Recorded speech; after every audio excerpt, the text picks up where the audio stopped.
Pemirsa, sejumlah kelompok masyarakat sipil bersiap untuk melayangkan uji materi Undang-Undang Pemilu ke Mahkamah Konstitusi. Namun, 4 fraksi yang walk out pada sidang paripurna pengesahan Undang-Undang Pemilu tidak bisa mengajukan judicial review.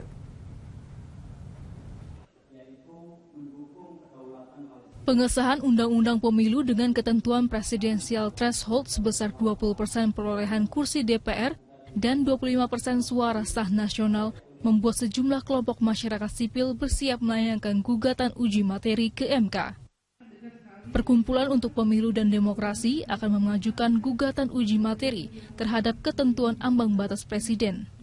Perludem menilai ketentuan penggunaan ambang batas pada Undang-Undang Pemilu itu bertentangan dengan Pasal 6A Ayat 2 Undang-Undang Dasar 1945 karena akan mengakibatkan ketidakadilan perlakuan bagi partai politik baru peserta pemilu 2019 yang belum memiliki kursi atau suara dari pemilu sebelumnya. Selain itu, opsi A juga dinilai berpotensi mengganggu kerja KPU dalam menyelenggarakan tahapan pemilu 2019. Ketua Umum Partai Bulan Bintang Yusril Iza Mahendra juga berencana mengajukan uji materi Undang-Undang Pemilu ke MK. Menurut Yusril, ketentuan presidensial threshold bertentangan dengan Pasal 6A Ayat 2, Junto Pasal 22E Ayat 3 Undang-Undang 1945 yang berbunyi pasangan calon presiden dan wakil presiden diusulkan oleh partai politik atau gabungan partai politik peserta pemilihan umum sebelum melaksanakan pemilihan umum. Sementara Pasal 22E Ayat 3 mengatur bahwa pemilihan umum yang diikuti parpol yakni memilih anggota DPR dan DPRD. Sementara itu, Ketua Pansus RUU Pemilu menyatakan judicial review tidak dapat diajukan oleh anggota DPR RI. Fraksi yang walkout dilakukan Partai Gerindra, PKS, PAN, dan Demokrat tidak bisa mengajukan judicial review. Sejumlah partai baru yang belum memiliki kursi di parlemen lah yang berhak mengajukan judicial review. Yang walkout tidak boleh JR karena mereka adalah anggota DPR. Yang boleh melakukan JR itu adalah masyarakat yang merasa dirugikan. Ya, yang merasa dirugikan itu pasti adalah partai-partai baru. Ya, paling tidak ada Perindo, ada Idaman, ada PSI. Ya. Itu adalah partai-partai politik yang merasa dirugikan dengan adanya presidensial threshold. Nah, kita ketahui beberapa orang profesor ahli tata negara juga siap untuk melakukan gugatan. Ya, saya kira kita ikuti saja prosesnya. Tidak ada jalan buntu dalam sistem ketatanegaraan kita. Pansus Pemilu dan pemerintah mempersilakan kepada para kelompok masyarakat sipil dan partai baru jika ingin melakukan uji materi kepada MK. Tim Liputan, Berita 1.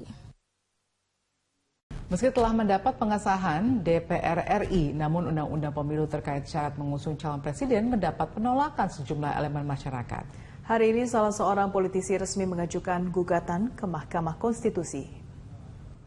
Salah satu politisi asal Gerindra, Habibur Rahman, resmi mengajukan gugatan uji materi Undang-Undang Pemilu. Materi yang digugat yaitu Pasal 222 Undang-Undang Pemilu tahun 2017 terkait syarat parpol yang bisa mengusung calon presiden atau calon wakil presiden jika syarat kursi di DPR RI sebesar 20% dan 25% suara sah nasional. Menurutnya pasal ini bertentangan dengan beberapa pasal Undang-Undang Dasar 1945. Selain itu, undang-undang tersebut dikhawatirkan akan menyandera presiden terpilih oleh parpol yang mengusungnya.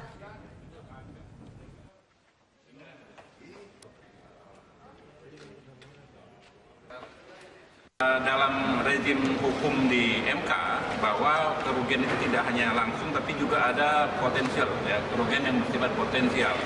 Tentu kita sangat khawatir negara ini bisa rusak kalau presidennya tersandra pada kartel politik, pada partai-partai yang mengusulkan beliau untuk menjadi calon presiden. Hanya soal tata cara, pengaturan lebih dulu hanya pada tata cara, bukan persyaratan tambahan. Jadi tidak ada pendelegasian kewenangan untuk membuat peraturan yang lebih detail soal 20% kursi atau 25% nasional di Undang-Undang. Pemirsa, pasca Undang-Undang Pemilu diketok palu di paripurna DPR RI pada pekan lalu, syarat untuk mengusung calon presiden dalam Undang-Undang Pemilu 2017 digugat ke Mahkamah Konstitusi. Penggugat adalah Habibur Rahman, kader Partai Gerindra, namun mengaku menggugat Undang-Undang Pemilu tidak mewakili Gerindra. Sementara terkait sikapan keluar dari parpol koalisi pemerintah saat rapat paripurna Undang-Undang Pemilu pada pekan lalu, Ketua Umum PAN Zulkifli Hasan menyerahkan kepada Presiden jika ada perombakan kabinet yang menyangkut kader PAN.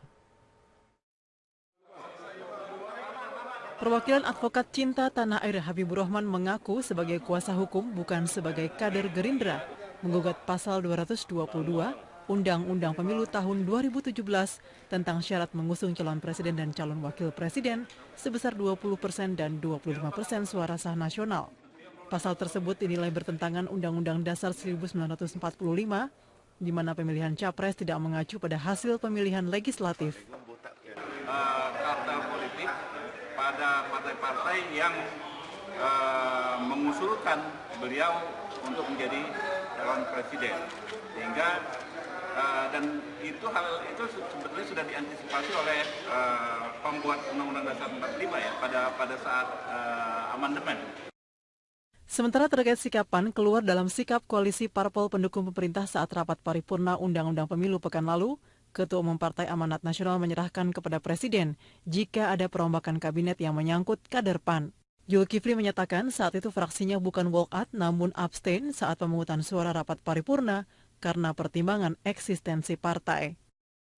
Ya, PAN abstain dalam Undang-Undang Pemilu kemarin karena tidak mungkin kita menyetujui undang-undang yang akan menghabisi partainya sendiri.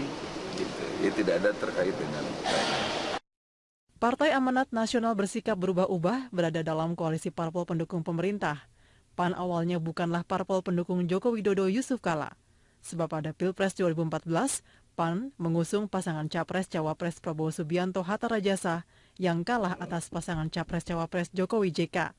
Namun belakangan, parpol berlambang matahari ini menyatakan diri mendukung pemerintahan Jokowi JK. Dari Jakarta, Tim Liputan, Metro TV. Pansus Hak Angket DPR RI hari ini memanggil Yulianis asisten Nazarudin untuk dimintai keterangan. DPR menilai Yulianis mampu menerangkan bagaimana mekanisme kerja KPK dalam mengungkap tindak korupsi. Syaza Wisastro akan melaporkannya terkini langsung dari gedung DPR RI. Syaza, poin penting apa saja yang disampaikan Yulianis terkait dengan hak angket KPK? Ya Zakia, ada satu pernyataan yang penting yang diberikan oleh Yulianis yang merupakan mantan anak buah Nazarudin sekaligus juga mantan Direktur Keuangan PT Permai Group yang merupakan perusahaan dari Nazarudin. Yulianis tadi menyebut ada 3 orang pejabat Komisi Pemberantasan Korupsi atau KPK yang memberikan perlakuan istimewa kepada Nazarudin. Perlakuan istimewa yang didapatkan oleh Nazarudin ini dari 3 pejabat KPK, yakni Nazarudin dapat diamankan dari berbagai kasus yang akan menjeratnya yang sedang ditangani oleh Komisi Pemberantasan Korupsi. 2 orang pejabat KPK yang disebut namanya oleh Yulianis yakni mantan komisioner Komisi Pemberantasan Korupsi yakni Chandra Hamzah dan juga mantan juru bicara Komisi Pemberantasan Korupsi yakni Johan Budi. Di mana perlakuan khusus yang tadi sempat dijelaskan oleh Yulianis pertama mengenai ada banyak kasus di mana sebenarnya Nazarudin ini terlibat tapi tidak dijadikan tersangka oleh Komisi Pemberantasan Korupsi. Menurut Yulianis ada 162 kasus yang menurut Yulianis KPK berjanji untuk mensupervisi kasus tersebut karena dalam kasus tersebut banyak nama Nazarudin terlibat, namun supervisi tersebut tidak dilakukan oleh KPK menurut Yulianis. Salah satu contoh kasus yakni kasus pengadaan alat kesehatan dan laboratorium di Rumah Sakit Tropik Infeksi Universitas Airlangga yang menurut Yulianis bahwa Nazarudin sebenarnya terlibat dalam kasus ini, namun demikian hanya anak buah Nazarudin yakni Direktur Marketing PT Anugrah Nusantara Minarsih yang dijadikan tersangka oleh KPK. Yulianis tadi juga menyebutkan pada saat penyidikan Minarsih menurut Yulianis sempat akan menyebutkan Nazarudin terlibat dalam kasus penyediaan alat kesehatan di Universitas Airlangga ini. Namun penyidik menolak keterangan dari Minarsih tersebut karena menyatakan bahwa Nazarudin tidak ada dalam kasus tersebut. Kejanggalan kedua menurut Yulianis bahwa Nazarudin juga mendapatkan berita acara pemeriksaan dari saksi-saksi yang diperiksa oleh Komisi Pemberantasan Korupsi maupun lembaga lain seperti kepolisian, di mana dengan BAP yang dimiliki oleh Nazarudin, walau Nazarudin saat ini sedang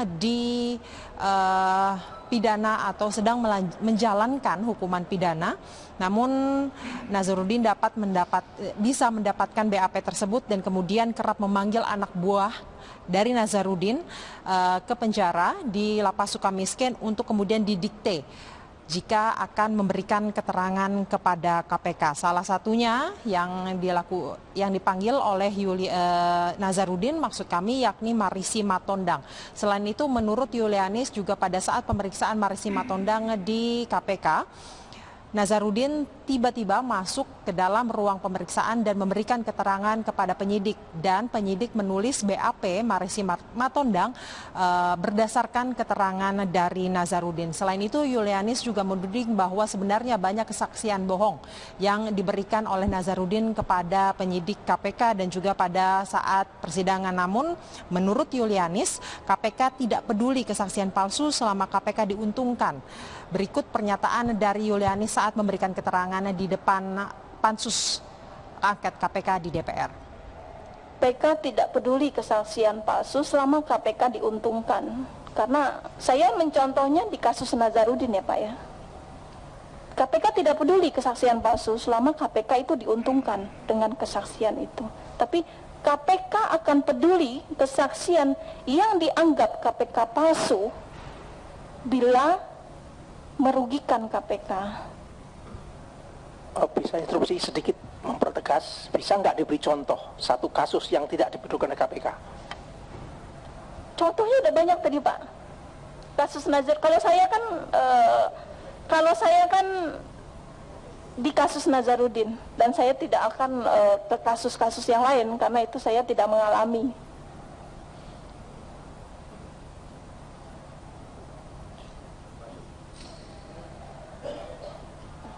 Koordinasi antar lembaga di kejaksaan, kepolisian. Zakia. Baik, Syaza, jika Yulianis mengungkap bahwa Nazarudin mendapatkan perlakuan istimewa hingga memberikan kesaksian bohong, kemudian apa tanggapan dari anggota DPR terkait dengan keterangan ini? Ya Zakia, sejauh ini sejak pukul 14.30 waktu Indonesia Barat hingga pukul 17 waktu Indonesia Barat, saat ini Yulianis masih terus memberikan keterangan kepada pansus angket KPK, sehingga pansus angket KPK ini belum sempat memberikan jawabannya terhadap atau tanggapannya terhadap keterangan-keterangan Yulianis. Namun demikian memang ada beberapa interupsi yang dilakukan oleh pansus angket KPK. Namun demikian interupsi yang dilakukan bukan mengenai tanggapan dari keterangan Yulianis, namun hanya bertanya lebih jauh mengenai keterangan Yulianis. Setelah Yulianis nanti selesai memberikan seluruh keterangannya, baru pansus angket KPK akan melakukan tanya jawab atau pendalaman terkait pernyataan-pernyataan yang diberikan Yulianis sore hari ini kepada pansus angket KPK. Zakia. Syaza Wisasto, terima kasih atas informasi Anda.